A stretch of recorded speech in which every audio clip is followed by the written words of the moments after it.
Hello বন্ধুরা, good morning, শুভ সকাল। দেখো সকালে উঠে কাজ বাজ সেরে চলে আসলাম রান্না করতে। তো আমি তো উনানেই রান্না করি, গ্যাসে রান্না করি না। হালকা পাতলা সময় সময় করি গ্যাসে, নাহলে গ্যাসে করি না, উনানেই করি।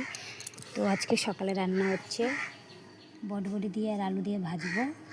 আর এখানে পাঁচমিশালি সবজি দিয়ে নিরামিষ করব। এখানে আছে সয়াবিন, নিরামিষের মধ্যে দিব।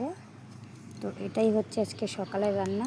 উনান ধরিয়ে দিয়েছি, যে ওদিকে ভাত বসিয়েছি আর ওদিকে তেল গরম হচ্ছে, উনান ধরছে।